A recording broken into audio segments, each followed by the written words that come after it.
ସାଙ୍ଗ କ'ଣ ଏମିତି ମନ ଦୁଃଖ କରି ବସୁଛୁ? ଆରେ ନା, ଆଜି ଗାର୍ଲଫ୍ରେଣ୍ଡ ଟିକେ ରାଗି ଯାଇଛି ତ ସେଥିପାଇଁ। ଆରେ କ'ଣ ହେଲା ପୁରା କଥା କହୁନୁ? ଶୁଣ, କଲେଜ ଛୁଟି ଥିଲା, ମୁଁ ଘରକୁ ଆସିଥିଲି। ତାକୁ ଫୋନରେ ପାର୍କକୁ ଡାକିଥିଲି ଟିକେ ବସି କଥା ହେବା ପାଇଁ।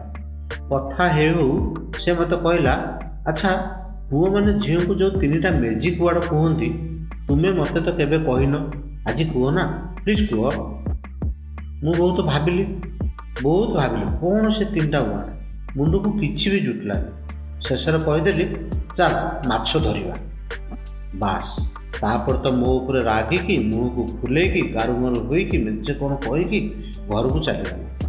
ମୋ ଫୋନ୍ ଉଠଉନି କି କଥା ବି ହେଉନି। ଆରେ ତୁ ସେ ଫିସରୀ ପାଠ ପଢ଼ୁଛୁ ବୋଲି ଦୁନିଆଟା ତୋତେ ଖାଲି ମାଛ ଲାଗୁଛି ନା କ'ଣ? ତୋ ମୁଣ୍ଡ ପୁରା ଟିଣ ହୋଇଗଲାଣି। ସେ ଝିଅ ଆଉ ତୋ ଭିତରେ ଲଭ୍ ଫଭ୍ କିଛି ଅଛି କି? ଆରେ ସେମିତି ନାହିଁ ଯେ, କିନ୍ତୁ ସେ ମୋ ସ୍କୁଲ ଫ୍ରେଣ୍ଡ, ଆମେ ପରସ୍ପରକୁ ବହୁତ ଲାଇକ୍ କରୁ। ଆଉ ସେଇ କଥା କହୁନୁ ଆଉ। ଆରେ ସେ ତୋତେ ଭଲ ପାଉଛି। ସେ ତୋ ପାଖରୁ ଯେଉଁ 3ଟା ମ୍ୟାଜିକ୍ ୱାର୍ଡ଼ ଶୁଣିବାକୁ ଚାହୁଁଥିଲା, ତାହା ହେଲା ଆଇ ଲଭ୍ ୟୁ।